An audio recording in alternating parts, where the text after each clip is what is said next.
long and make Jared Goff make tight window throws, you have a better shot. Kevin Zeitler was a big part of this Detroit Lions offensive line all season long. Their veteran right guard, he is out. They're going to be starting a rookie. I circled John Allen. I circled Daron Payne and say, look, wreck shop, right? You have an opportunity to go up against a young pup that hasn't played a ton of football this year. That's an area where Washington can have an advantage. But to me, man, Denton, it's about making the Detroit Lions one-dimensional. If you allow David Montgomery, who's returning tonight, and Jahmyr Gibbs to get going, it really, kind of lets the crap flow downhill, if you know what I'm saying. So to me, it's all about stopping the Detroit Lions run game on first and second down, force them into these third and long situations where you can go get them. You have your pick. Yeah. You're gonna force Detroit to be one-dimensional. Are you taking away the pass or the run? I'm taking away the run. You're taking away the run? I'm taking away the run because I think their pass game is not as effective if Jared Goff can't boot out on play action, if he can't, work consistently from under center. I think for Jared Goff, as you mentioned, he's just the Jag, right? I know what the numbers say, but to me, he's the most insulated quarterback in the National Football League. Their offensive line is the best. You can make an argument that their skill group, when you tally up Laporta, Gibbs, Montgomery, and then the trio at wide receiver, they may have the best skill group in the NFL. Jared Goff to me is not that guy. Not that guy. I think I'm with. Well, I know I'm with you that Jared Goff. I know sure. I'm with you that because the problem with that running attack is they have not one but 2 home run hitters, right. And like Jahmyr Gibbs is in that same category, I would say, as a guy like Saquon Barkley and Derrick Henry, as elite backs in the NFL. I think there's really only 3 of them. I mean, McCaffrey's not healthy. Maybe if he is, who knows? Speaking of McCaffrey, how about Luke? No. Anytime touchdown today. I don't know. You're rolling with it again. I'm rolling with it again. You better not jump off the train now. But that running game is so effective. Yeah. I mean, they are what they scare me. Amon-Ra St. Brown's a great player. Jameson Williams is a great player. Mike Evans last week was a great player. McMillan is maybe not quite as good as Jameson Williams, but still a great player. We saw what a strong passing game could do against Washington's defense. It's not nearly as frightening as the run game because once last week Bucky Irving started to get going, you're like, oh, no. Yeah. Oh, no. Like, here we go again. So I'm with you. You got to stop the run. We said this last week. I'm going to say it again. And when this team wins, I'm going to say it next week too. Yeah. I need Daron Payne to think that he's in a contract year. Yeah. He is an elite player when he's in a contract year. I need John Allen to think that he is in a contract year. If you get those 2 guys playing at the peak of their powers, then you are going to be okay on the interior because you're just destroying everything that they're hoping to do. The problem is we haven't seen that at all this season. Johnny Newton, who got drafted very high, we haven't really seen that. I thought they played the front 7 as a whole, right? To me, played really well last week. Mm-hmm. They committed 7, 8 guys at a time to stop Tampa Bay's rushing attack. John Allen and Daron may not show up big in the stat sheet for last week, but I thought John was really good at the point of attack, not allowing Tampa Bay's offensive linemen to climb up to that second level. It was a big reason you saw Bobby Wagner free to come downhill and make plays. So they were better last week. We did a segment this week with myself and Chris Russell did, where I'm like, do we owe them an apology? I thought they were good last week. Daron today, playing with the club on his hand. I worry about him defending the run. I want to see him clubbing dudes. Well, I'm about to say, as a pass rusher, the club becomes a weapon. Use that club as a weapon. If someone tries to put their hands up, not today. Yeah, for sure. And I think that's maybe the one concern I do have, playing the run with the club, being able to How grip. huge is it, though? Because you mentioned them winning matchups at the interior, opening up lanes for Bobby Wagner.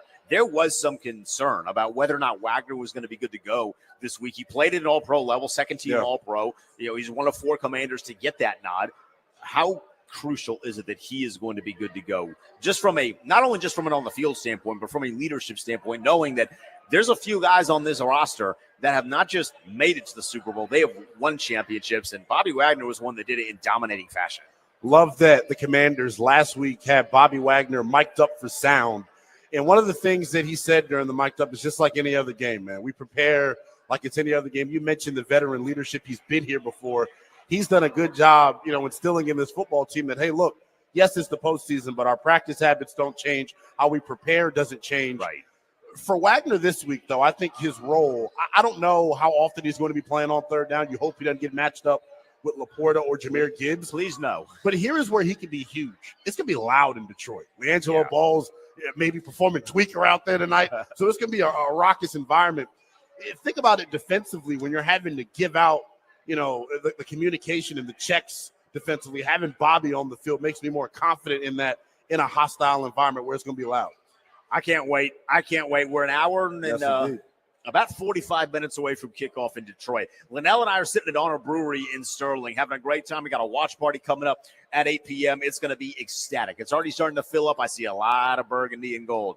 A lot of burgundy and gold in here. If you need a place to watch the game, come hang out with us. But when we get back, Linnell, there's not one, not two, but potentially three guys that could be in what we call revenge mode tonight against these Detroit Lions. We'll break that down, how that helps the Commanders in their quest to get to the first NFC Championship game in this franchise's history since 1991. Don't go anywhere. It's Burning Gold Game Day with Denton Day and Linnell Willingham on the Team 980 and 106.7 The Fan.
It's a Burgundy Gold pregame show. Denton Day and Linnell Willingham. We are live from Honor Brewery in Sterling. In about 10 minutes, Kevin Sheehan going to jump on with us. We'll get his thoughts on Washington's divisional chances against Detroit. Can they get to their first NFC championship game since 1991?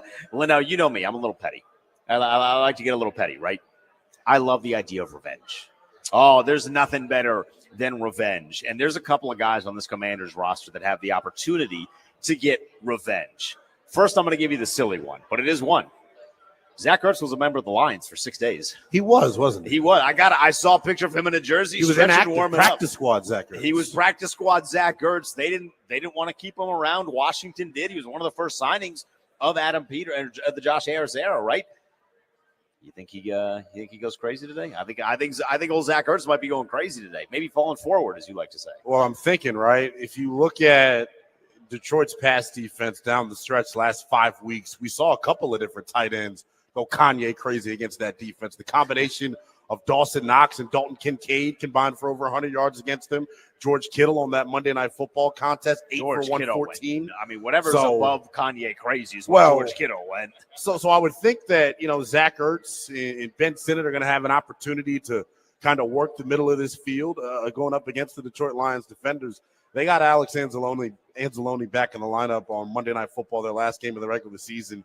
He is a big part of this defense and is going to be responsible, for man-to-man coverage against these against these tight ends and running backs. So the second guy that's in an opportunity to get revenge is Dyami Brown. And this is the one that I really actually want to attack because I think there's a little bit of weight to this. If you remember, it was the first season you and I were doing the show. It was like the second game of the year. Yeah. Washington's defense got destroyed. They got destroyed by Amon-Ra St. Brown. It was when Scott Turner was the offensive coordinator.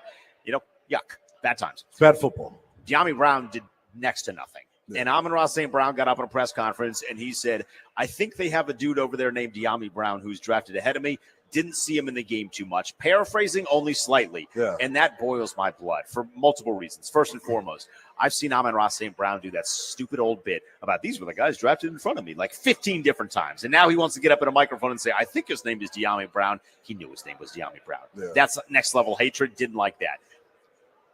But on top of that, he didn't need to take that shot. He took that shot. Dyami Brown's now at a different place. And to say that he's on the same level of Amon-Ra St. Brown is a lie. He's not. Amon-Ra's a first-team All-Pro. Yeah. He should have been second team, should have been Terry number one, but whatever.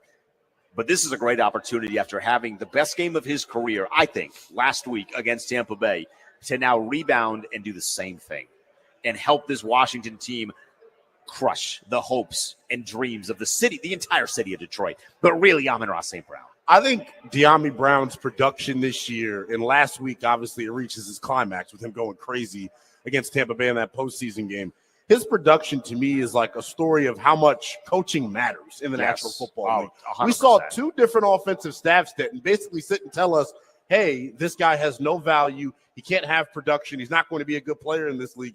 Insert Cliff Kingsbury, and all of a sudden, Dyami Brown looks like a bona fide number 2, number 3 in the National Football League. They love his physicality. I think he looked himself in the mirror and said, how can I be better? How can I help this team in a season in which, Denton, remember going into camp, there was major uncertainty around his roster spot and whether or not he would make this final 53. Not only has he made the team, he's become a big-time contributor when it matters. I was curious because remember, the thought was that Sheehan was going to be that guy. I was curious. I was like, I don't know if if Dyami's not returning punts, which he really wasn't doing. You were there. Yeah. He really wasn't doing a lot on special teams kickoff-wise. I was like, I don't know that there's a spot, but you want to talk about sticking to the process and waiting for your time to come. He is the bubble screen guy. He's the deep guy over the field, hit a nice deep crosser, maybe a long quick slant, right? Less of a quick slant, but more like a long slant. He's that guy over the middle. And I've told you this, and I know you agree with it. He plays like he's taller than 6 feet tall. 100%. You say it a lot. When he gets that football and he's running upright, it looks like he's 6'. Now, what does that really mean? Not much. But I think Jayden is developing a rapport with him. Yeah. I'm looking for Dyami to have another strong game. I think he can as well, man. If this screen game is going to continue to have success, he's got to continue to block in the screen game. That's another area where I thought he's been really good, showing the physicality. And I got to talk to him during training camp. And the old saying from their wide receivers coach, Bobby Ingram, no block, no rock. So that's been a big principle of that room. He's taken it personally. It's honestly the reason he started to get snaps this year was because of his ability blocking. Now they understand you get the football in his hands. He's one of the more physical guys on your offense. We did our superlatives a couple of weeks ago. Yes. I listed Andrew Wiley as my biggest surprise of the year. Can we rebuff that? Can I make it De'Ami Brown? Are we allowed to do that? He really has been, and I'm glad that you brought him up. And look, De'Ami's a young guy like ourselves, right? He checks social media. He knows that people are talking about this right now. He remembers what Amon-Ra St. Brown said, and I think he's going to take tonight personally. You sure. Can't hang GIFs in your locker. You can't hang videos. Not yet. But if you could, I would. I'd have that thing on repeat this week. Don't worry. In the new stadium, you probably can hang GIFs. All right, so that's two. You're listening to the Burgundy Gold pregame show with Denton and Leno Willingham. We're live from Honor Brewery talking about revenge scenarios for Washington. The third and final one is it's revenge in a weird way. Yeah. Is Dan Quinn. Because everybody in the national media thought that Washington desperately wanted Ben Johnson and that Dan Quinn was the fallback. I don't really believe that. Yeah. I think they wanted Dan Quinn. I think they wanted to do their due diligence. Ben Johnson's a great coach. I think he's a great offensive mind. I think he's kind of a dork as a person, but I think he's a great offensive mind. This is an opportunity for Dan Quinn to kind of deadpan stare at the camera after this game. Him over me? Yeah. Y'all thought you were going to take him over me? Mm-mm. This is his opportunity to crush that dream. And I agree with it. Last week, we were both sitting there watching together. Dan Quinn almost made us have a heart attack. The aggression that he has shown going for it on fourth down, it's something that I guess midway through the season, right, Denton, we just became accustomed to what it was. Yes. They are the best fourth down team in the history of the National Football League. Yes. It is amazing to watch what they've done. And all of that is a result of Dan Quinn, like you had mentioned, man. When you have a guy that comes into your building and instills confidence in everyone, you get the absolute best out of all 53 on this roster. I think it's a big reason why they're comfortable in these clutch winning time moments. Remember earlier in the season, right? I was after the loss to Tampa. I was kind of annoyed, rolled my eyes when you see anybody, anywhere, anytime. They've got all the cute slogans across the building. When you struggled and lost in week one, it was easy to mock it. Now, 18, 19 weeks later, it's very clear that they live by those slogans that are across that building, and it's all a testament to Dan Quinn in his unique way of leading this group. I think he's one of the best leaders in the National Football League, and I'm glad we got him. So here's one of the reasons I bring this up. You kind of alluded to it. Last week, Dan Quinn was not afraid on fourth down. Yeah. In fact, it was the plan. We're going to go for a lot of these fourth downs. What did he say? He said we wanted to be aggressive, not absurd, or something along those lines. On the other side, you have Dan Campbell. Dan Campbell's a psycho on fourth down. Literally. Like when you talk about aggressive for aggressive sake, that dude was onside kicking. Monster. He was onside kicking with 13 minutes to go in the fourth quarter against Buffalo 2 months ago. Do you think that Dan Quinn, because of the ramifications of this, might go a little overboard? Are you confident in his ability to kind of stay to the script? I'm going to be me, but I'm not going to be aggressive just for the sake of being aggressive, the same way that we've seen Dan Campbell do it. Yeah, I think one thing that DQ and the entire Commanders team has done all year, amidst all the noise, is they have stayed consistent with their approach and who they are, right? Yes. Like DQ's basically said, we're at a plus 40. If we're at our own 40, rather, and it's 4th and 4 or less, we're going for it. They've had a lot of success doing it. It's a big reason why they've been able to control time of possession here down the stretch, because they're essentially stealing possessions, holding the football longer, resetting the sticks, getting you 2 and 3 minutes more of a bite at it here. But I think tonight the mentality stays the same. I do feel like you're going to have to steal a possession at some point in this football game, whether that's you going for it on fourth, in your own territory, or getting a stop on Detroit when they go for it in one of those crazy situations. But in order to win this game, I think you're going to have to steal a possession. That may be the way that you do it. We are live from Honor Brewery in Sterling. It's a Burgundy and Gold pregame show. He is Leno Willingham. I am Denton Day. When we get back, our guy, Kevin Sheehan, is going to jump on with us. We'll get his take on this. Can Washington get to their first NFC championship since 1991? Don't go anywhere. It's Burgundy and Gold pregame live on 106.7 The Fan and the Team 980.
90 minutes from kickoff. It's a Burgundy and Gold pregame show. Denton Day and Linnell Willingham. We are live from Honor Brewery in Sterling. And joining us now, the guy, Kevin Sheehan. You can hear him on the Kevin Sheehan Show, 10 a.m. to 1 p.m. Eastern every Monday through Friday. Kevin, the first time since 1991, this team has a legit opportunity to get to the NFC Championship. How do you feel about it as we're 90 minutes away from this thing going live? I feel like they got a shot. You know, I was thinking about it, and you and I were talking about it on the other day. You know, the last time they were in this spot, they had a legitimate opportunity. Carlos Rogers had the ball in his hands for picks. They would have been up 10-0 in Seattle, but it wasn't a great team. It was a good defense. When you have the best player in the game and that player is a quarterback, I mean, you got to believe that you've got a decent chance to win. Yeah, I think you have to, Kevin. And when you look at last weekend's contest, it was kind of the same storyline heading in to this week, right? There was fear about how Washington would be able to fare against Tampa Bay's offense. They were able to limit them to just 6 possessions, I believe, total in the football game. Kevin, what from last week's win against Tampa can Washington try to replicate this week? Everything. It's like the identical game plan. You know, 7 possessions, no punts, no turnovers, score on 5 of them, and hope the other team makes a mistake or 2. I mean, that's the way to win. When you're really one side of the ball dominant, and that side is offense. Your offense has to become your best defense, and I think it can. I mean, Detroit's banged up for a couple of months. You go back and you look at the games, not counting that Minnesota game, and look, Sam Darnold was terrible in that game. People were wide open all over the field. He just refused to throw it. But, you know, Caleb Williams had multiple good games against Detroit's defense. Brock Purdy had a big game against their defense. They scored 34 just like 3 weeks ago. And the last dual-threat quarterback they faced, Josh Allen, that team had 559 yards of offense and 48 points. So it's going to be a struggle for Detroit, you know, on defense against our offense. But I think the same goes the other side of the ball, and that's the concern. Kevin, I asked this question to Linnell earlier in the show, and I'm curious your thoughts. If given the opportunity to make them one-dimensional, would you rather take away the passing game or the running game for Detroit? Honestly, you and I thought about this all week. Last week, I wanted them to be aggressive, and then I saw Lattimore, and I don't think he's really ready for that. And this team's more explosive. This team's got a much more explosive running game. You know, if Jayden's not the best player in the game, Jahmyr Gibbs might be. And I think you play bend, don't break tonight. I really do. I think tonight is a bend, don't break. Did you just see that touchdown? That touchdown was crazy. Holy oh, my God. Yeah, Pat Mahomes is a god. Yeah, that was incredible. I think tonight's a bend, don't break.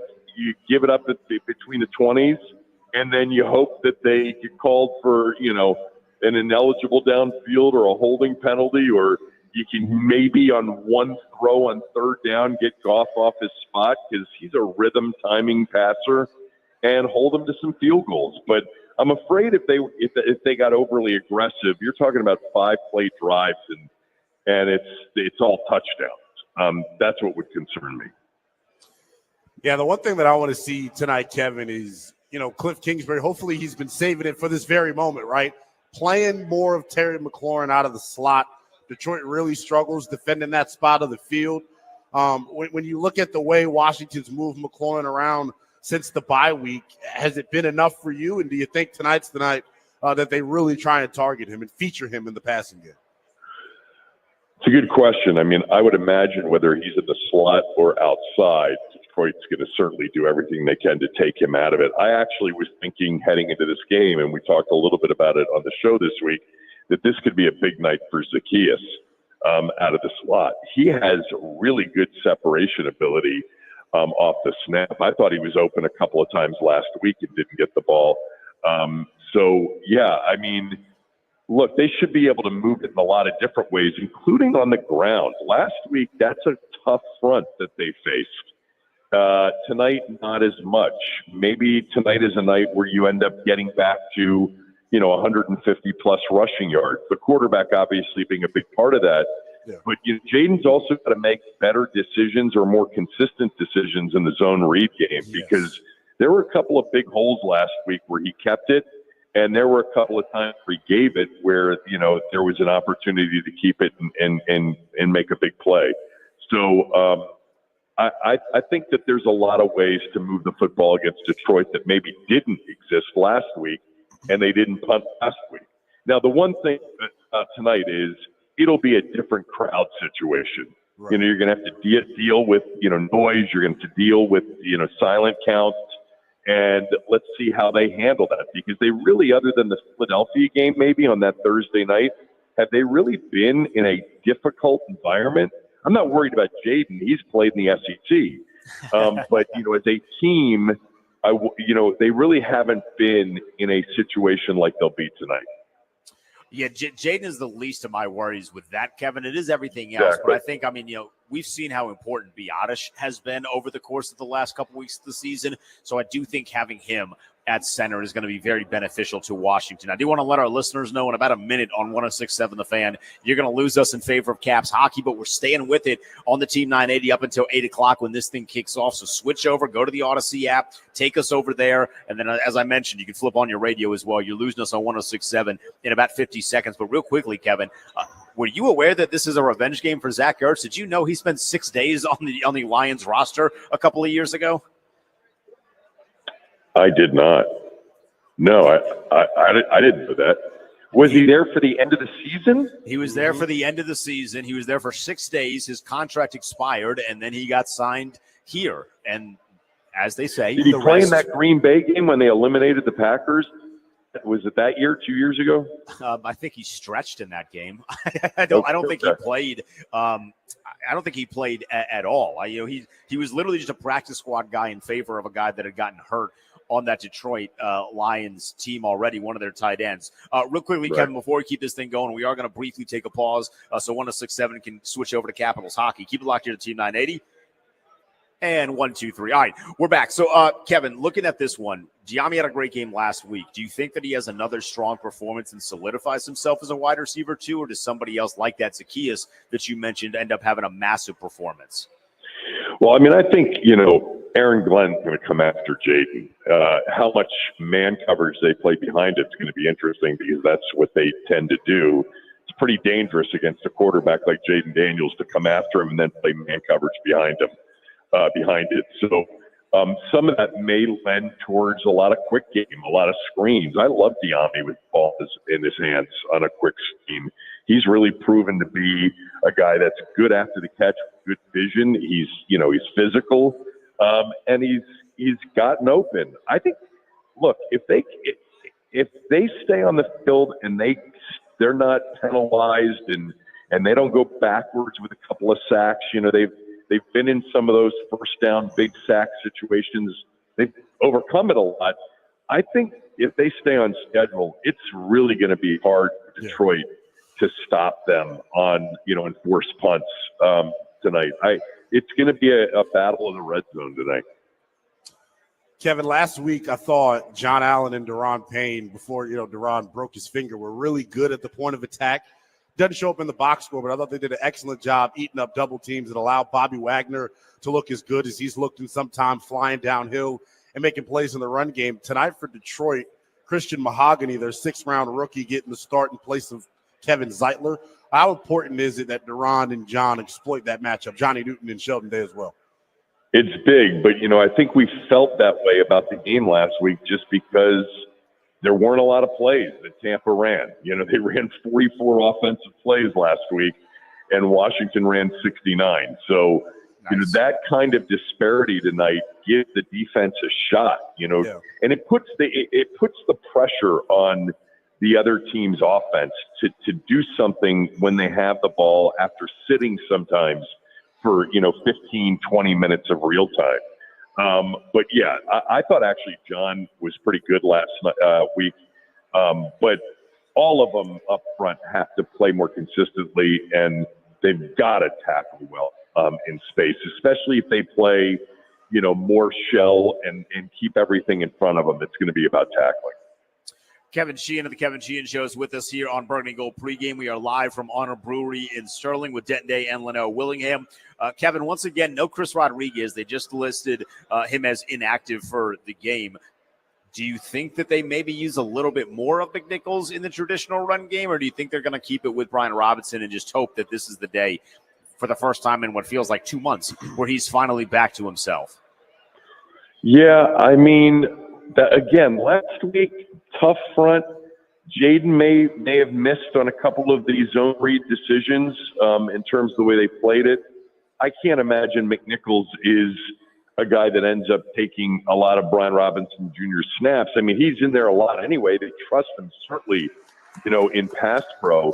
But I think we'll see a lot of Eckler like we did last week, and I think they'll throw to Eckler for sure. Kevin, let's get your prediction here, my man. Washington with an opportunity to punch their ticket to the NFC Championship for the first time since 1991. We've pretty much broken it all down. What do you think ultimately happens here tonight? Are we partying come next week? I think there's a chance that we are. I mean, I wouldn't put anything past this group. I think tonight's a slightly different and more difficult challenge than last week. The point spread obviously reflects that. Right. I think it's a track meet. If it's a low possession game, the score may not get up there like last week. If you can be 7 possessions to 7 possessions, it's hard to get to, 35-31, but it wouldn't surprise me if Detroit wins this game, but it's a competitive game, really competitive. And the two offenses are putting up big numbers. Kevin, I hope the two offenses put up big numbers and the ones wearing burgundy and gold put up just a few more numbers on the scoreboard. Appreciate it as always. Hopefully we're celebrating tonight and really on Monday. Yeah. Let's hope, guys. Thanks, Kev. That is Kevin Sheehan. He's the host of the Kevin Sheehan Show, 10 a.m. to 1 p.m. Eastern every Monday through Friday on the team at 980. Linnell, when we get back, I'll give you the full list of inactives and how Washington should handle that. Plus, our Baldino's lock and key player to lock in on. Don't go anywhere. It's a Burgundy Gold pregame show with Denton Day and Leno Willingham on the Team 980.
It's a Burning Gold pregame show. Denton Day and Linnell Willingham live from Honor Brewery in Sterling. In about 10 minutes, Craig Hoffman of the Team 980 will jump on with us. We're a little over an hour away from kickoff.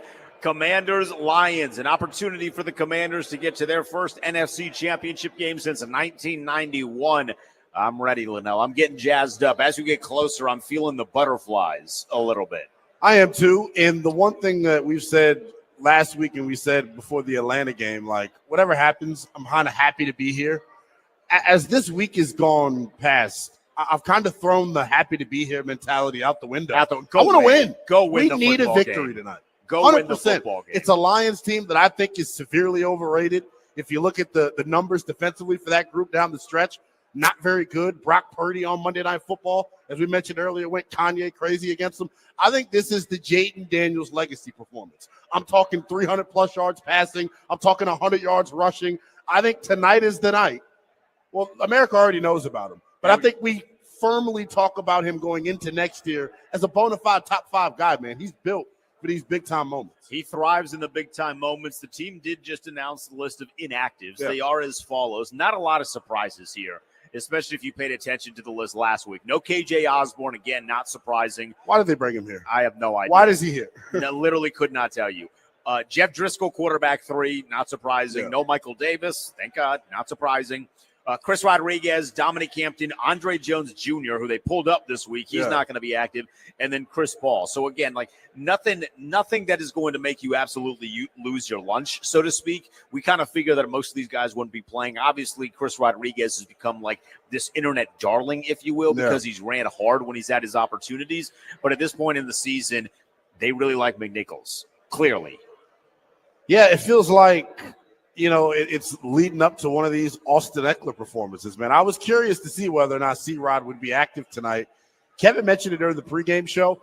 I look at Detroit's front, much more inviting to run the football against, right, relative to what Tampa Bay had last week. Kancey, Vita Vea. I thought, C-Rod would be active tonight, but Austin Ekeler is the guy to me out of the backfield that I really think is going to be the guy that makes some hay here. The Lions are terrible guarding against running back targets. They're 30th in EPA per drop back and 32nd in explosive pass rate allowed. Austin Ekeler thrives in that category. So hopefully it's a big Austin Ekeler game, but I am kind of sad no C-Rod. All right, it's time for our Baldino's Lock and Key player to lock in on. Baldino's Lock and Key is your one-stop shop for auto keys and fobs. Visit baldinos.com. Last week I gave you Terry McLaurin. He scored a touchdown late in the game to put Washington up. Who's your Baldino's Lock and Key player for this week? I know it's the easy cop-out answer, but we just talked him up. We've been hyping him up all week. This young man under center at quarterback, Jayden Daniels, has played his best football when the stakes have been the highest. Can I take you back to Philadelphia? Can I take you back to the Atlanta game on Sunday night? Can I take you to last weekend against Tampa? I think he has to come out and have that legacy-type performance, man, and really put this group on his back. I mentioned it a moment ago, him not getting bored making the routine plays. The Detroit Lions pass rush, since they've acquired Zadarius Smith, #1 in pressure rate when only sending 4. That means they're consistently dropping 7 and 8 guys back in coverage. I think he picks apart this Detroit Lions defense and route to a Washington win. To quote the guest we just had on, Kevin Sheehan, average minds think alike. Because I was going to say the exact same thing. I was going to go with Jayden Daniels, but just for the sake of being a tad bit different here, Linnell, I'll give you one on defense. Jeremy Chinn's forcing a turnover tonight. Got to. I don't know what that turnover is going to be. Force fumble on a hit stick, maybe a deep when they're going deep to Jamison Williams, and they are going to go deep to JMO a couple of times on Detroit. He's going to force a turnover. He's going to give Washington an extra possession, steal a possession, drive the knife in the heart of the Lions, what have you. Whatever metaphor you want to use, he's going to do it. I'm looking at Jeremy Chinn saying, this guy who is in a contract year, he's going to have a big performance and make a game-changing play. I agree with you 100%. And his coverage responsibilities tonight aren't going to be easy. Sam Laporte is one of the best young tight ends in football. He's going to have snaps where he's in one-on-one coverage against Jahmyr Gibbs. I would view Jeremy Chinn in terms of the free agents that they signed as probably the guy that's playing the best football overall when you look at the sum of the season. I think he's got to be huge. I'll give you a bonus one on defense as well. Noah Igbenogany. He's going to see a lot of Amon-Ra St. Brown. He's going to see a lot of Jahmyr Gibbs when he motions out of the backfield. How he fares in man-to-man coverage situations are going to be huge as well. Noah, I played well last week. Yes. You didn't call his name a lot, which when you're playing cornerback is usually a good thing. So he played really well. I hope he's going to see some tough matchups, man. They got those two dudes out there with Amon-Ra and Jameson Williams. Those are going to be tough covers for anybody in Washington's secondary. We're already praying for the hamstring of Marshawn Lattimore. I just need it just a little bit better. As long as you can drive off the football, I'm going to be okay with that. All right, when we get back, it is the Burgundy Gold pregame show. We're live from Honor Brewery in Sterling. Get ready for the watch party at 8 p.m., about an hour away from kickoff between the Commanders and the Lions. Craig Hoffman, the Hoffman Show, is going to join us on the other side. Don't go anywhere. It's Burgundy Gold pregame live with Denton Dale and Willingham.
It's a Burgundy Gold pregame show, an hour away from kickoff between the Commanders and the Lions. We are live at Honor Brewery in Sterling, getting ready for the watch party and the madness and mayhem that is going to ensue in just about an hour. Linnell and I are going to give you a parlay to lock in on by the end of this game. We decided we're going to do that. So we're going to do that in our final segment. But we're going to go to the phone lines now. Our guy Craig Hoffman standing by. He's the host of the Hoffman Show, 4 p.m. to 7 every Monday through Friday on the team at 980. Craig, we're an hour away from kickoff. How are you feeling about the Commanders' chances to take down what has been a Goliath in the NFL this year in Detroit? I mean, definitely nervous. I mean, this Detroit Lions team is really good, and there's a couple of things about this game that make me really nervous. The amount of man-to-man that Detroit plays, Jayden's numbers versus man are pretty mixed bag. You know, obviously I don't know really – like Detroit's really good in man coverage theoretically, but also – these are different men that they have playing man coverage than they've had a lot of the season. And that seems to be a relevant factor. So, like, there's definitely some optimism. There are ways the Commanders win this game, but I'm not blind to the gargantuan nature of this task. Detroit is excellent. Craig, you said it before the Philadelphia game, rather, that Jayden needed to have the best game of his career for them to win that one. What type of performance do you need to see from him tonight? When you think about what Detroit has been on defense the final 6 weeks of the season, am I wrong for forecasting the Jayden Daniels legacy game tonight? I mean, I would give Detroit a little more credit than that, but like he might need that, which is crazy because he's a rookie and there's going to be a lot more to his legacy. So I think that should be said as well. But like, he's going to need to play the best game of his career. To like quote myself, like he is 1,000% going to need to play the best game of his career, or like Jared Goff's going to have to play the worst game of his career and throw. You know, like he threw 5 picks against Houston. He needs to do that, and 2 of them need to be pick sixes. And like the Commanders just need to have an all-time day in the red zone. And you know, like unless there's some weird stuff, the way for them to win this game is Jayden Daniels going absolutely bananas. Arms, legs, like think the Atlanta game, but even better, where he's running for almost 100 yards, if not more, where he's getting key pickup on 3rd and 4th down after key pickup on 3rd and 4th down. And then he's going to have to win with his arm in really, really tight windows because of the amount of man-to-man they play, they being Detroit. And the Commanders really only have one receiver who's good enough to beat man-to-man consistently, and that's Terry, and Detroit knows this. So they'll plan for it. So it's going to come down to Jayden making a lot of plays, and I think a lot of those plays might need to be made with his legs as opposed to his arm. Craig, I've been pretty high on De'Ami Brown. I thought he played excellent last week, probably the best game of his career, given the time frame of when it took place. Do you think we can see some consistency there and have him maybe not go, 5 catches, 88 yards and a touchdown again, but have him make big catches when the team is relying on him on maybe 3rd and long, 2nd and longs, and keep drives alive? Yeah, definitely. I mean, I think the screen game is a thing that might have to take a back seat tonight. It's harder to do against man than against zone, but can you find other ways to get him the ball and let him be a runner? And I think that has been an area where you're just like, where was this the first couple of years of your career? How did the guys that drafted you not realize that this was your highest and best use? But he was just kind of sent on a bunch of deep routes and then told to block. And now seeing more variety in his route tree, Cliff had a great quote this week about he's become more professional this season, and they've seen that even within the season, he's just ramped up. And I think you've seen the results. So is it possible that he has some of that? Absolutely. There's a great chance that De'Ami is going to have a lot of opportunities tonight. And if he's able to convert, then the Commanders are going to have a chance. Does that mean that they've solved their number 2 wide receiver position moving forward, into next season? I would say not necessarily. Craig, I continue to not give Detroit's defense a lot of credit. I look at the explosive plays they gave up down the stretch as an area Washington's going to have to exploit here tonight. Can they replicate that? But the pass rush for the Lions has actually been pretty good since they acquired Zadarius Smith. They're number 1 in pressure rate when they send 4 or fewer guys. How do you think Washington fared in pass pro last weekend, and how do you think they match up against this front? I mean, Brandon Coleman had a really rough day last weekend. I mean, he gave up, I think it was 6 pressures, and nobody else gave up more than 3. And so they've got to find ways to make sure that they have, whether it's chip help, which has kind of been their thing this year, or whether it's just better communication, or, hey, like Brandon Coleman, let's pick today to have a good day. They've got to make sure that they're ready for that, because you're right. Since week 11, they've got the highest pressure rate in the league. The thing is, though, some of those stats like that are based off of the player tracking data are really interesting because by like a pressure is counted if you're in the area of the quarterback when, you know, at a certain point in the down. And if you are just crossing that threshold as the quarterback releases the football, you get credit for a pressure, but did you really pressure the quarterback? Like, was his throw affected at all? And I think there's some of those when you watch the Lions on tape. So if you can just buy that extra 2/10 of a second for Jayden Daniels to get the ball out clean, then you're okay. And then the other part is how disciplined is the rush? Because, like, you can accumulate pressure while also giving up huge scramble opportunities. A pressure does not mean a sack. And so can you, if you're Jayden and you get pressured, find the escape lanes, whether it's up the middle, whether it's getting out specifically to your right where you're better off throwing it. Like, these are the key questions for me in terms of the pass rush for Detroit, because they have struggled at times with some scrambling quarterbacks this year, Josh Allen, Anthony Richardson, on down the list. All right, Craig, on a scale of 1 to 10, your confidence in the two running backs, whether it be Eckler or Brian Robinson, what is that number for you? Oh, it's like a 5. It's not terribly high, although I do think it's worth mentioning that the Pony personnel package, right? So 2 halfbacks, and that could be Eckler and B-Rob or Eckler and McNichols. The Commanders use that package more than anyone else in the league, and they're top 5 in terms of being actually effective with it, right? Yards per play out of that package, which is remarkable considering how much they do it. So they have volume and efficacy. And the Lions are actually not very good against Pony personnel. And I didn't get the chance to, like, go back on the film and kind of figure out why. My guess is they play a ton of base personnel. Like, they are probably matching that with heavier people. And so can Austin actually, he's one of my keys to the game today. Can he, as a receiver, make the lack of speed on the field for the Lions relevant if the Lions choose to go big in some of those packages? So, like, that's a way that they can generate explosives or generate mismatches. You know, third downs, can they get him out on a linebacker, get him on a choice route, let him do his thing? I think that is a really, really important part of this game. The straight up running back run game, like, it's going to be easier this week than it was against Tampa. That's the good news. The bad news is it hasn't been good for Washington since the Tennessee game where they ran for 250 yards, and Tennessee, I have no idea what they were doing that day. So I'm definitely nervous about that element for Washington today. If they can get it, that is tremendously helpful. And I do think a game script similar to last week where you hold the ball and keep the ball away from Detroit's offense is definitely the best way you can play. But the other part of that, I guess, is the quarterback run game as well, because they're really aggressive chasing after running backs. So if you can fake a running back run and then have Jayden get out on the edge, like the Colts did that effectively with Richardson, I do think you can get some big chunks on the ground with Jayden if you're willing to get him out as a designed runner, which in the playoffs you should.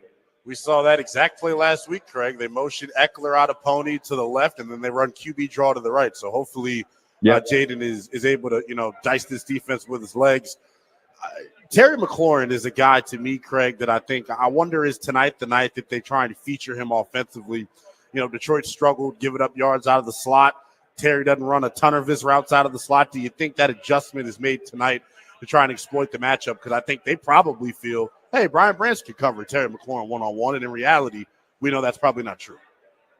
Yeah, I also don't know that that's how Detroit would handle it. I mean, Amik Robertson, if I'm remembering correctly, like, he followed Justin Jefferson pretty much everywhere in Week 18, and, like, that dude had a heck of a game. Now, he and Jefferson have a long history. They're both Louisiana kids. They played each other in high school. So, like, is that I'm really good against Justin Jefferson and that's a neat party trick, or is, like, Amik Robertson actually a really good man-to-man corner who just has been on lock now and getting an opportunity that he didn't previously? Like, that's a really valid question, because in the week prior, all these Detroit fans in my mentions and whatever all week long, and like in my comment sections being like, oh, how did the man-to-man go for JJ in Week 18? And I'm like, y'all give up 140 yards to Ricky Pearsall in Week 17. Like, what are you talking about?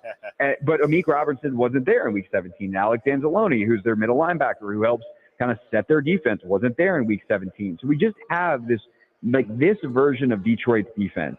We only really have one game worth of sample size, and they were excellent against Minnesota, but also Darnold left a lot on the field. So if that's the case, right, so getting back to the Terry point, if they can kind of get Terry involved in the way that he's been involved in his good games this year, and then Jayden can hit the types of throws that Sam Darnold missed last week, or 2 weeks ago, then like, yeah, Terry should have a day. He should have, 10 targets and, hopefully 8 catches and 120 yards and maybe some touchdowns. But they're going to have to pick their spots. They're going to have to take their shots. Detroit knows this. Their safeties are very, very good over the top. They're going to lean that way. And so Jayden's just got to be smart about when he's, targeting Terry, especially when he's targeting Terry deep, that he knows where, say, Kirby Joseph is, the all-pro safety who led the NFL in interceptions this year. Craig, here's probably the toughest question I will ask you. What are you confident in about the defense? Oh, man, that they'll play really hard and they'll hit people. Outside of that, I don't have a ton for you, and that's a reality of how good this offense is. I mean, a couple of great quotes from our show this week. We had Dan Pizzuta on Thursday from the 33rd team, and I was like, what makes them so good? And he just they're good at, and he thought about it, and he goes, everything. And he's right. They run the football. They have a great quick game. They throw the ball deep. And then we had Mike Mayock on the show on Friday, and Mike goes, Craig, they're maybe the best offense or one of the best offenses I've studied in the last 25 years. So we're not talking about just the best offense in the NFL. We're talking about a historically great offense, one that averaged 33 points a game, one that can come at you in every single way. They come at you with power. They come at you with speed. They come at you with quickness. Their scheme and their structure and their design is excellent. They'll hit you with trick plays. They use 6 offensive linemen. There's just so much to prepare for. It's just really, really, really hard to feel confident about anything. But the Commanders are going to – I think they've got a lot of experience in the bend but don't break philosophy, and I guess that gives me a little bit of confidence that if they start giving up yardage, that they're not going to get down on themselves, that they'll just hopefully bow up in the red zone and force some field goals. And if you can do that, then you give yourself a chance. But it's the big ones to Jamison Williams. It's the big explosive runs by Jahmyr Gibbs. Those are the things that you just can't come back from, because if they score, there's no more plays to make up for it. And that would be my message this week if I was Joe Witt. Not to say hey, we're okay giving up a bunch of stuff. You want to keep your toughness, your aggressiveness, your mentality, but you just have to know, hey guys, they're really good. They're going to get us sometimes. Make sure there's a next play to go get them on the next play. And that's how I would try to attack it, knowing that somewhere in the back of my mind that's only going to work so often, and hopefully Jayden and company can hold up their end of the bargain. Last week, I believe Washington was 3 for 5 on 4th down. How aggressive do you expect Dan Quinn to be here this evening? And, how key is it for Washington to steal a possession or two from these guys? Yeah, I mean, honestly, going back to the last question, it's almost more important to stop Detroit on 4th down, and that's how you steal a possession. Yeah. So I think that you've got to be if you can be +2 on 4th down, then you got a shot in this game. Right? Can you get 2 or you get 1 and hold them 1? Can you get 2 more than they do? And that might just be going for it on a higher volume. Good luck with that against Dan Campbell, but it's also an opportunity thing, right? Last week they had 5 because they had a bunch of 4th and 5s and shorter. Todd Bowles didn't have those options. He was looking at 4th and 9, 4th and 7, a whole lot. And so I think that's kind of the key is anywhere 50, anywhere – even honestly, -40. So if you're at your own 40-yard line and it's 4th and 5 or less, I'm going. And if I'm inside my own 40 and it's 4th and 6 or less, I'm probably going. And especially down in the red zone, don't settle for field goals. If you took a sack and it's 4th and goal from the 12, right, just take the field goal. Other than that, no 20-yard field goals, because if you give the ball to their offense inside their own 10, at least they got the whole field to go. And Detroit's capable, but the downside is not as bad as passing up touchdowns, and they've got to score touchdowns this week. So, yeah, 4th down is huge. Craig, is there any fear for you in Dan Quinn trying to be too much like Dan Campbell is certifiably insane when it comes to being aggressive? I mean, that man attempted onside kicks against Buffalo with 13 minutes to go in a football game. Is there any fear that Dan Quinn might try and be too aggressive to match the energy that Dan Campbell is bringing?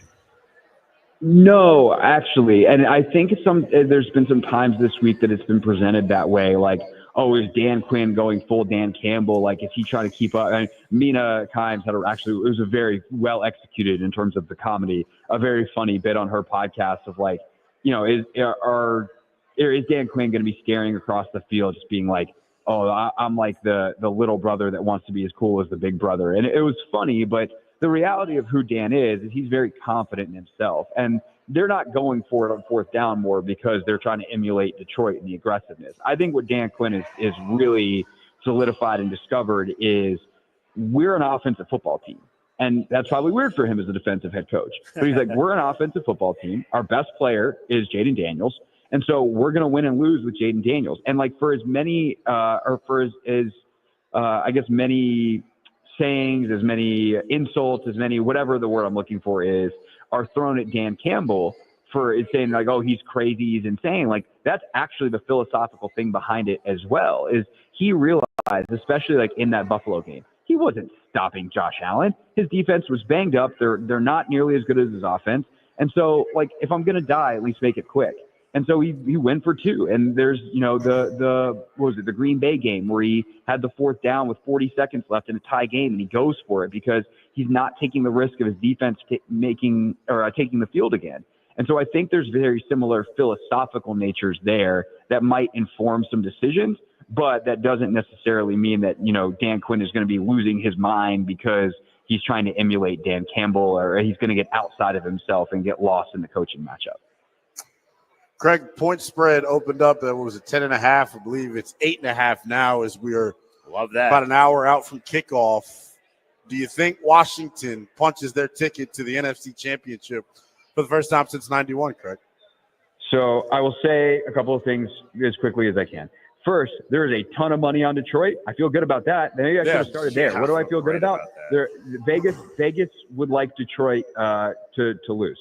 So that's a good side to be on. However, as a football analyst, I am picking Detroit 30-24 in this game. I have a ton of respect for what Detroit has built, and in many ways, I think they are what Washington wants to be next year in 3 years or in 2 years. Like they're just ahead of Washington in the build. And because Washington has quarterback, I will say it feels a little more sustainable here. This could be the last hurrah for Detroit. I think they know that because they're probably going to lose both coordinators here in a couple weeks. And I think this is going to be fun. I think Washington will compete, but I'm taking Detroit in terms of a pick, and I would love nothing more than to be wrong. Craig, we appreciate it as always. I hope you are wrong, and I hope your show is celebrating on Monday. I hope all of us are celebrating Monday morning on the radio. Craig, appreciate it, man. Enjoy it. You got it. See you, boys.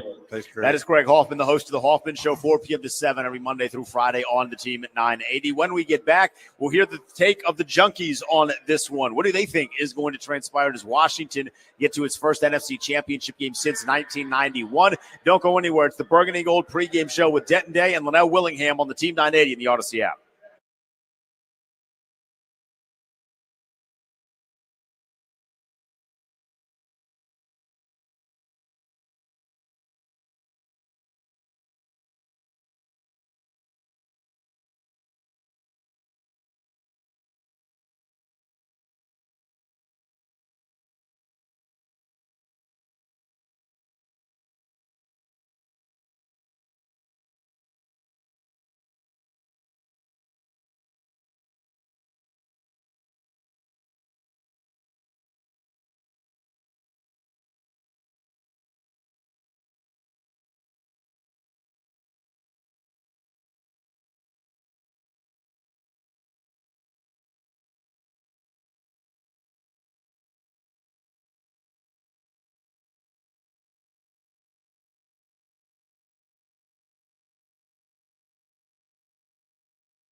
It's a Burgundy Gold pregame show. Denton Day and Linnell Willingham on the Team 980. We are live from Honor Brewery in Sterling, about 40 minutes from kickoff between Washington and Detroit. It's the Commanders' opportunity to get to the NFC Championship game for the first time since 1991. The fellas in the morning, the Junkies, gave their take on this one. All right, boys, here we are. Biggest game of decades for the Washington Commanders. They travel.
Fellas, appreciated Cakes is so on the bandwagon. I love it. He is so I love on every it. part of it. There's a great point that EB made. JP Finley's going to join us live from Detroit in just a moment.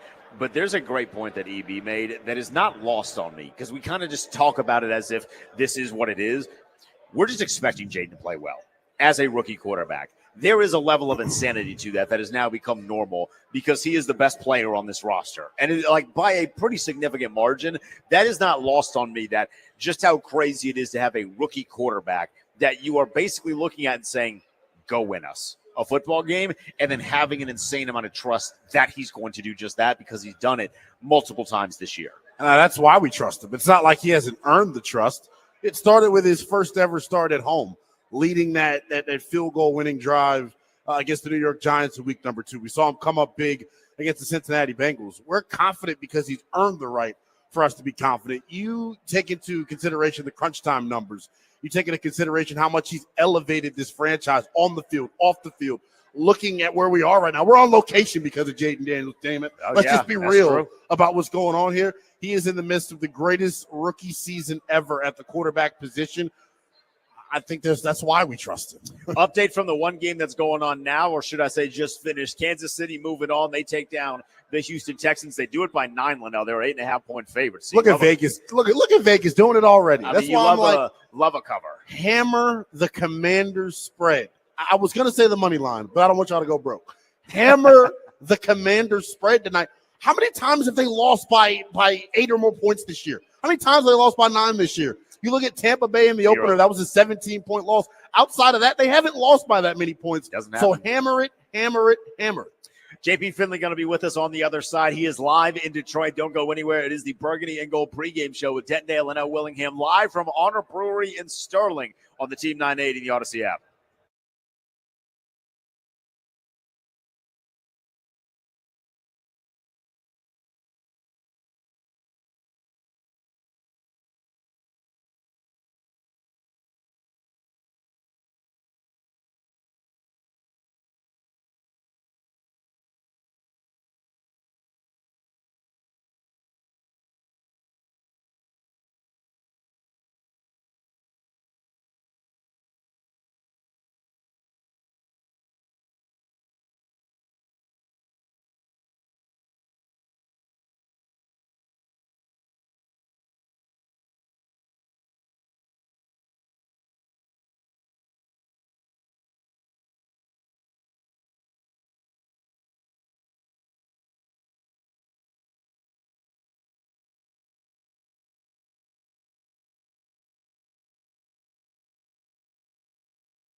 Under 30 minutes away from kickoff between the Lions and the Commanders. It's the Burgundy and Gold pregame show on the team at 980. We are live from Honor Brewery in Sterling, and let's now head out to Detroit. Our guy JP Finley standing by. You can hear him every Monday through Friday, 10 a.m. to 2 p.m. on Beamich and Finley.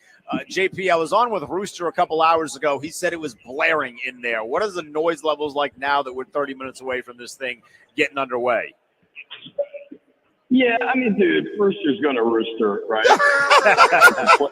No way. He would complain about a rainbow. This is a really, really, really loud stadium. Like, I've worked a bunch of games here, like just regular season games, even before the Lions were that good. And I think you got a great crowd, and it's a dome. It's not even a dome in the sense that we're used to. Like, it's like a giant building. So the noise just has nowhere to go, and it's really contained. Rooster's here for, like sound check.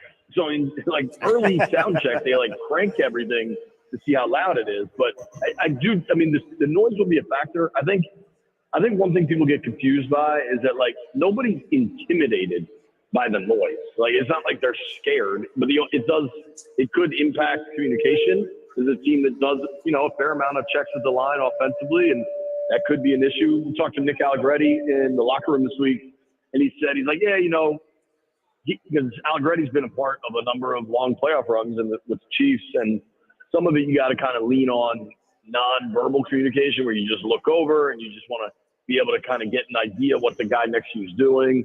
And I think the continuity on that offensive line throughout the season will really help them tonight. JP, you've covered a lot of football. Obviously, this is a special season. Just a big general question here. Looking back at your time covering this team, have you felt more confident in a starting quarterback going into a hostile environment when you consider the circumstances that Washington is under tonight? Hell no. I mean, no way. Jayden has changed the confidence level of this team in a tremendous fashion. And you don't want to you got to give credit to the head coach and to the full roster, all the guys that Peter's put together. It's a full team effort, but so much of it is Jayden driven. He's the reason they're here. He is the reason they're so calm in those winning time moments, as they call them. And I mean, you just watch it. The kid's pulse never moves. Like he just stays ice cold throughout a game and solely focused on a win.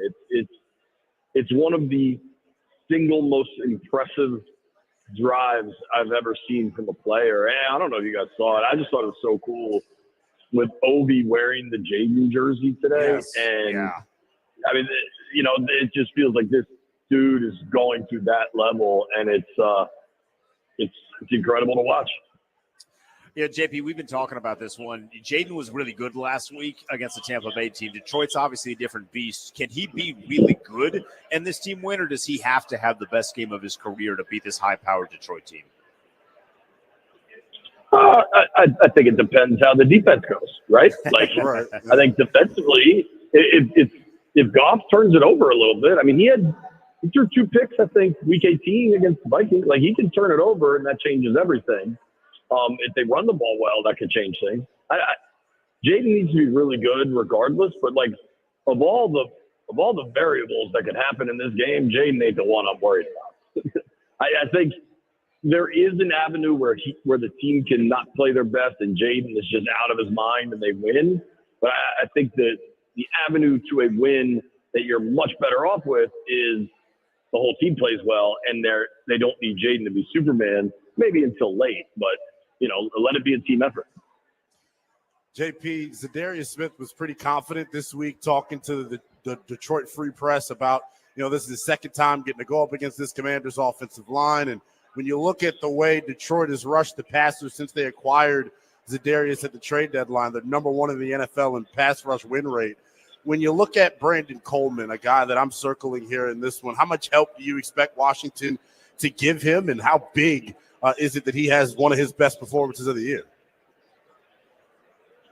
I mean, huge. It's absolutely huge. He hasn't had, he's had a rough probably second half of the season, but there's nothing stopping him from playing at a high level tonight. And I think Yeah, it's absolutely huge that Coleman plays well tonight. I don't know that it's something you should necessarily count on. I think he's been playing pretty hurt. That brace on his left leg seems to get bigger and bigger every week.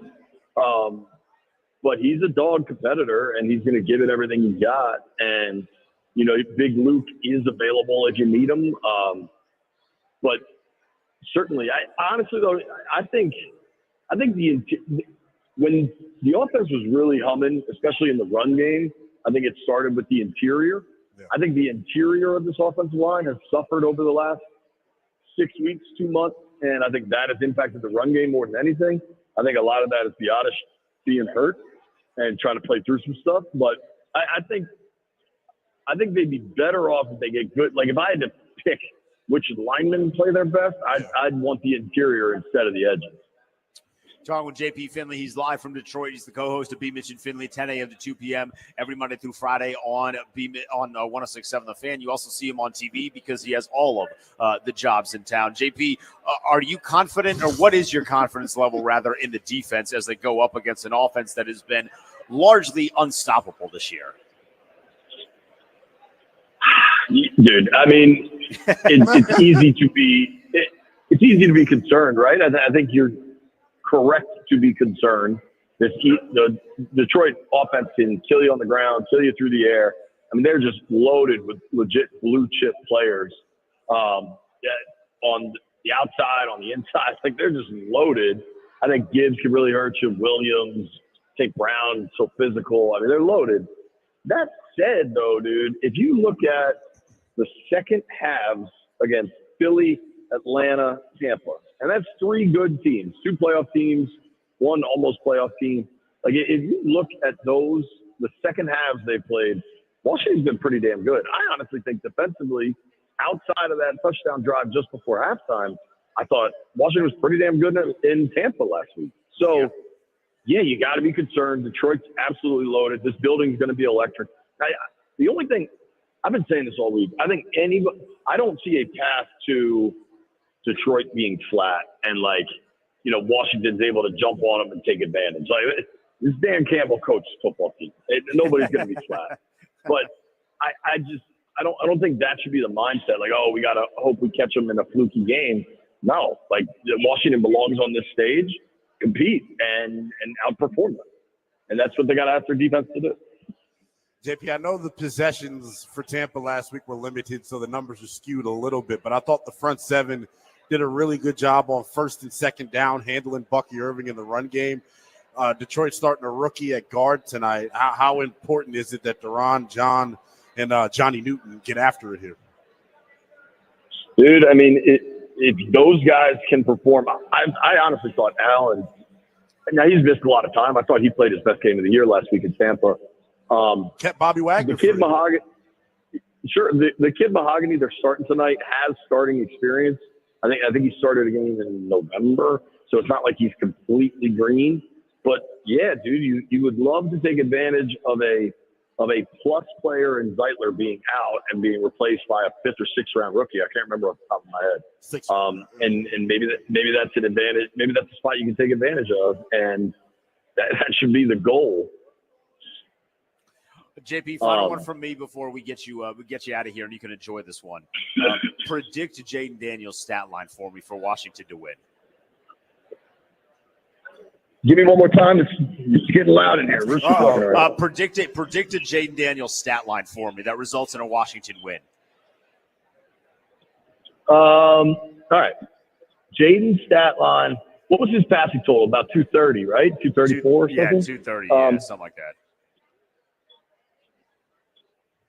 24 of 28 for 245 and 2 touches and another 70 on the ground and a touch. How about that? How about that? There's your dub. Hopefully that's the way it goes. You get that from Jayden. You better win. Right? Yeah. All right, so with that said, who wins? Are we celebrating 24-28?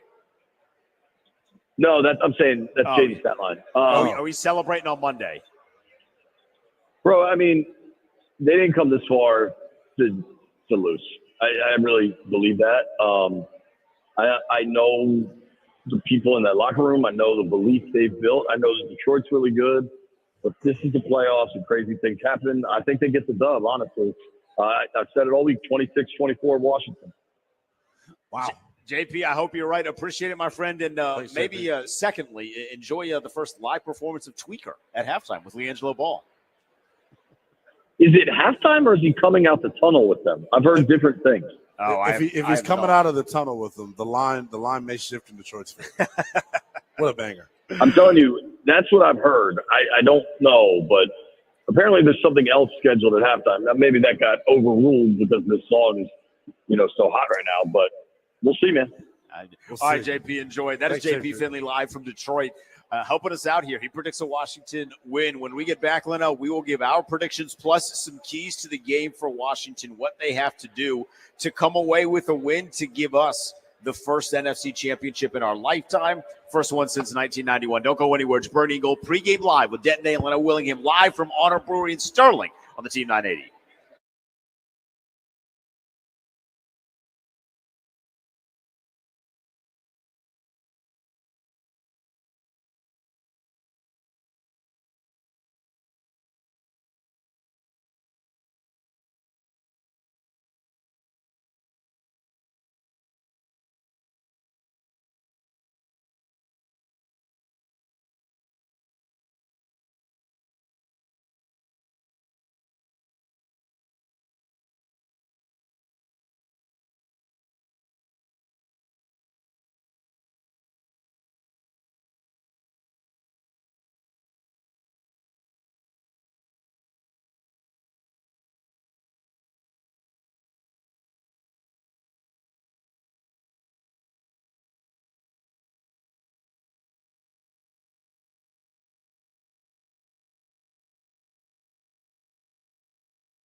It's a Burgundy Gold pregame show, Denton Day and Linnell Willingham. We are live from Honor Brewery in Sterling, getting set for a watch party that's going to kick off here in about 12 minutes. Lots of Burgundy and Gold here on location, getting ready for this one, Linnell. It's the Commanders' first opportunity since, really since 2006, but their opportunity to get to the NFC Championship game for the first time since 1991. First time in our lifetime, and they got to go through a juggernaut in Detroit to do it. When you look at the matchup in and of itself, right, you see two high-powered offenses. If you look at, I'm a gambler, as you know. You're a bit of a gambler, as I know, a little bit. If you look at the total number, it's 55.5, which is a massive number in a playoff game. The second highest this week is 51.5. Big difference. Vegas is expecting a lot of offense. Is there any scenario for you in which Vegas does not get a lot of offense because Washington's defense is doing such a good job taking down Detroit? I think it's all comes down to Washington's ability to get pressure with just 4. If you can drop 7 guys back into coverage and make Jared Goff make tight window throws, you have an opportunity. I think a turnover is going to have to be forced. JP mentioned it in Detroit's regular season finale against Minnesota. 2 pickles from our guy, Jared Goff. He is known to turn it over. Washington can't have one of those games, Denton, where like against Dallas, where Frankie Louvu drops the pick. You can't have, them drop these gimme turnovers that they've dropped all season long. I think tonight, more than any other game all season, forcing the turnover is going to be important. The closer we get to kickoff, too, right, Denton, I have this eerie feeling. We were looking at some of the running back props on FanDuel. I have this eerie feeling that Brian Robinson is going to wake up this week. I have an eerie feeling that the interior, right, of Washington's offensive line is going to be able to have some success against DJ Reader and a bunch of Jags, as I'm pretty much calling them, right? Aleem McNeil, their Pro Bowl defensive tackle, lost for the season about 6 or 7 weeks ago. So they are able to be had in the running game. I think that slows this football game down. It limits the possessions that Detroit has offensively, and maybe, Denton, that is our formula. That is our key to having a lower scoring game. I'm glad you mentioned Brian Robinson and the get-right game for B-Rob. I said earlier in the show we're going to give the listeners a parlay, and that's my parlay. It's the B-Rob get-right parlay. His numbers for receiving yards, criminally low, 8.5. Really, that's 1 catch. He had like 4 catches last week, didn't he? Right, 1 catch and run, and he gets 8.5. But his rushing numbers are sitting there in most books at 36.5. I'm combining both of them. It's my B-Rob get-right parlay. I think he goes over 36.5 rushing yards. I think he goes over 8.5 receiving yards. Those feel like very doable numbers. We're hitting it kind of at the right time, Linnell. Yeah. The worst place you could be as a gambler is when the book isn't giving up on a guy that you're ready to hammer. You need to be in that sweet spot where the book is starting to look and be like, all right, we got to lower these numbers so people will bet them. They're starting to give up on my guy a little bit. I think he's going to respond in a way that's very, very good to my wallet and very, very hurtful to the book. I was about to say, and I got to pull up the box score from last week. He had a couple of runs of 4 yards, 5 yards, 6 yards that, helped Washington get ahead of the sticks on early downs. They're going to try and feed him. I continue to be impressed with Cliff Kingsbury, the patience he's had during this stretch of games where the traditional run game hasn't been good. It's not like they've completely abandoned it, though, Denton. Like, they're still giving, Brian Robinson touches, Jeremy McNichols getting touches, Eckler's getting touches in between the tackles. I like the mentality. There's a really easy way to take the clock and make that, a big factor in this game for you. That's if you're able to run the football and bleed it out a little bit, man. All right, so we were talking with JP, and he mentioned Goff struggled a little bit against Minnesota, throwing 2 interceptions. You mentioned it as well. I got Jared Goff's box score up here because I was curious. I look at this Detroit offensive line, and I see, bunch of guys, bunch of all-pros, bunch of Pro Bowlers. How often does Jared Goff get sacked? Well, the answer is not a lot. He was sacked 31 times this year. That's less than 2 times a game. I would die for those numbers. Yeah. I would give any bodily organ for Jayden Daniels. I think he may be one of the least sacked quarterback rather than the NFL. One of the least sacked quarterbacks in the NFL for the guy that plays the amount of magnitude and snaps that he does. Washington's guys on the edge, that could be Fowler, that could be Dorrance Armstrong. Dorrance Armstrong got a multi-year contract here. One of the very few guys. Louvu, whoever it is, Cleveland Farrell, for all I care. I don't really care who it is, but there has to be somebody that can win a matchup on the outside to put some pressure on Jared Goff. If he's only getting sacked twice against a good defense in Minnesota, getting sacked twice the week before that against San Francisco where they got a Bosa boy out there, you got to find somebody that has an humane kind of performance, just bludgeoning, calling animal control because he's beating the Lions up so bad on the outside. Call Peter, right? Get him on the phone. Call the WWF, the World Wildlife Foundation. But no, I look at the guys we mentioned, man. John Allen and Deron Payne on the interior, to me, like, you get to go up against a rookie tonight in the right guard that's filling in for Kevin Zeitler. I continue to, echo the sentiments I have all show long, man. I thought John, it's not going to be sexy. It's not going to show up in the box score, but I thought he was really stout at the point of attack last week. And I thought in turn, it allowed Bobby Wagner to be freed up. They didn't allow, these offensive linemen to climb up and get the linebackers dirty. And you saw Bobby make impact play after impact play after impact play. You mentioned his ankle injury. I think Commanders fans, throughout the week kind of just assumed that he was going to play. I'm glad that I never doubted. I'm glad that it came out and it's official, because this is a completely different unit without him on the field. And in this hostile environment where it's going to be loud, the communication is going to be key. Like, they need Bobby Wagner on the field. What I wonder is, Denton, how do you avoid him getting matched up with Laporta? How do you avoid him getting matched up with Gibbs? The way I think you do it is if you kick ass on first and second down, you say, Bobby, come here, buddy. Come sit next to me on a third and clear passing situation. Allow you to bring an extra safety into the game, an extra defensive back. That's how we saw Benjamin St. Juste on the field last week. Right. They didn't bring in an extra safety. They brought in Juice. It was weird a couple of different times. I was going to ask, if you're lining up that formation, do you bring in Percy Butler? Do you bring in Tyler Owens? Like, who are you looking at? He was active this week, by the way. Yeah, he was. I don't know, man. I think Benjamin St. Juste is going to get snaps playing a little bit inside in the slot. I don't know, though, which safety it is. Derek Forrest is active this week, so that's the one thing that I'm excited and happy about. It signals that they probably are going to play with extra defensive backs. I know, and as soon as I said Benjamin St. Juste's name in here, the entire Honor Brewing said, wait, what? He thinks Benjamin St. Juste is going to play? Please, no, we don't want to see him. I do. He played a pretty good amount of snaps last week.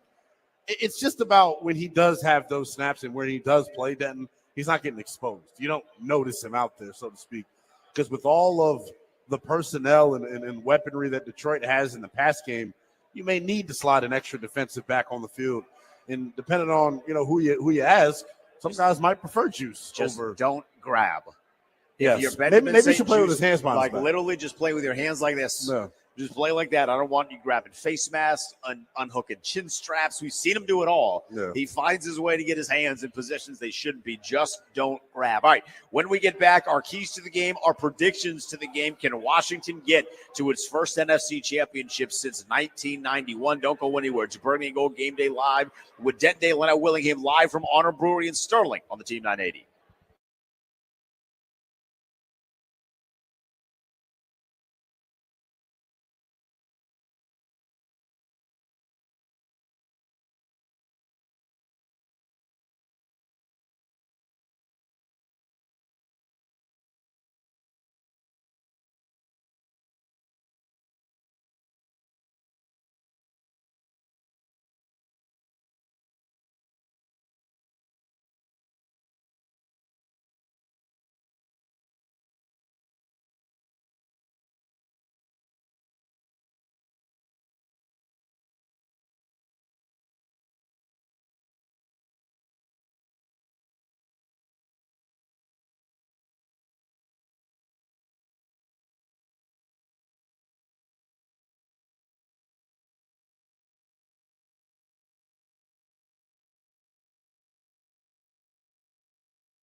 10 minutes away from kickoff, Linnell. Washington in the building against Detroit. They got an opportunity to make the NFC Championship game for the first time since 1991. I trust number 5 more than I trust just about anything in life right now. But this Detroit team is high-powered, Linnell. It's time for our keys to a game, the windows of opportunity presented by the Window Man. Since 1989, the Window Man has been the educational window company. Get your free no-pressure in-home estimate or at thewindowman.com's Fairfax showroom. So I'll let you start, Linnell. Your first key to Washington coming away with a win here against this juggernaut that is the Detroit Lions. I know this is going to sound maybe like I'm being facetious or I'm joking here.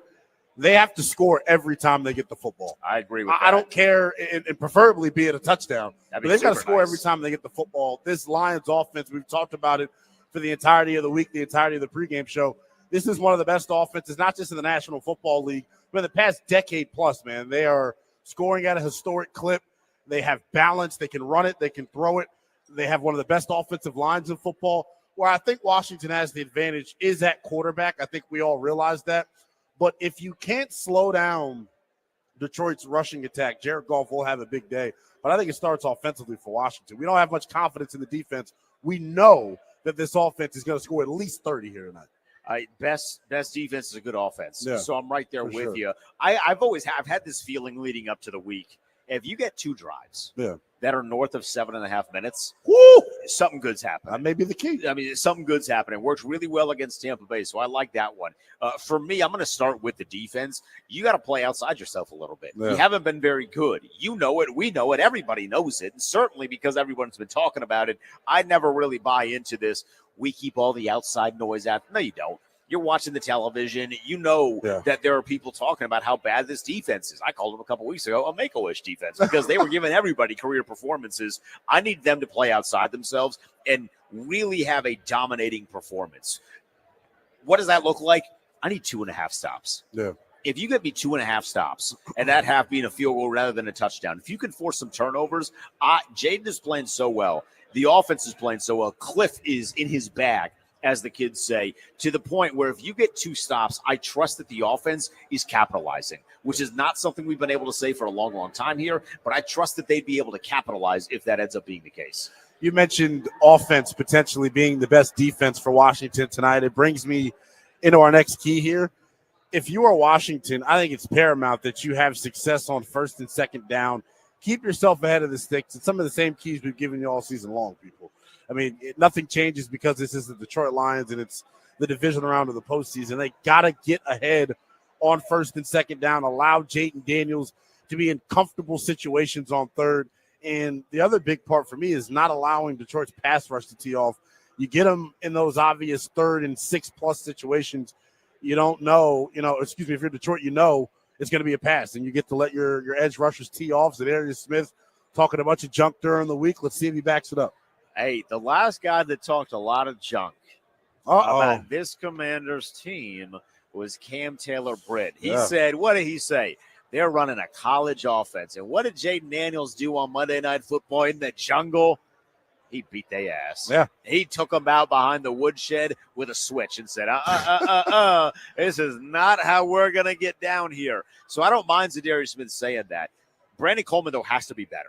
Yeah. I mean, how many times last week were you and I watching this game saying, Coleman got beat? Coleman got beat. Yeah. 6 times was the exact number. JP Finley or Craig, one of the two of them, gave us that nugget. Brandon Coleman needs to be significantly better against this Lions defense. You got to give Jayden Daniels time. If you give Jayden time, he's going to beat man-to-man. These guys are going to get separation. They're going to make it work. You got to give him time. I need another big game from De'Ami Brown. Yeah. I've been talking about him this entire week. That's my key number 2. It is number 2. The guy that plays number 2 wide receiver, wears number 2, deuces running wild. I need De'Ami Brown to have another really strong performance. Amon-Ra St. Brown has been very vocal for a long time. He didn't like that he was drafted behind De'Ami Brown. Amon-Ra St. Brown's a first-team All-Pro. Can't say much about him. But if De'Ami Brown is the guy that sends his ass home, 1, 2, 3 Cancun, you know what I mean? If he sends him to an early vacation, that would bring me an immense amount of joy. The last time Amon-Ra St. Brown played this Commanders team, I think it was the end of the Washington football team. He said, I didn't see too much of number 2 after the game. I said, hey, buddy, that's not very nice. I never thought there would be an opportunity for De'Ami to get his get back the Lord provides. Yeah. The opportunity has arisen, and it could stomp Detroit 6 feet under for the season. I need De'Ami Brown to have a strong game. I agree with you. Look, it doesn't have to be De'Ami Brown for me, but I get your point. Somebody outside of Terry McLaurin has to get involved here offensively. We know he's going to get his deep shots. We know he's going to do his work in between the numbers. But in order for this Washington offense to hit its ceiling and play at the level we're used to seeing them, someone else outside of Terry's got to step up. That's one of the things I love about this group, Denton. Each and every week, there's a new guy coming up and playing the role of Robin, so to speak, to Terry's Batman. We've seen Olamide Zaccheaus be the guy. We've seen De'Ami Brown be the guy. Jamison Crowder's been the guy at times. I have this eerie feeling that Austin Eckler is going to have a big day based on the success that opposing running backs have had against that Lions defense. But someone, like you said, has to step up outside of Terry McLaurin. And then for me, my next key comes for Washington on defense. I think we mentioned it earlier. This front four has to get pressure. If they can rattle Jared Goff without Joe Witt having to get deep in his duffel bag and throw the kitchen sink at this offense, you'll have success, because the more guys you can drop back into coverage, the more difficult of a decision it becomes for Jared Goff in terms of where to go with the football. Washington's defensive backs, to the surprise of many, have been pretty sticky in pass coverage. They don't give up a ton of explosives.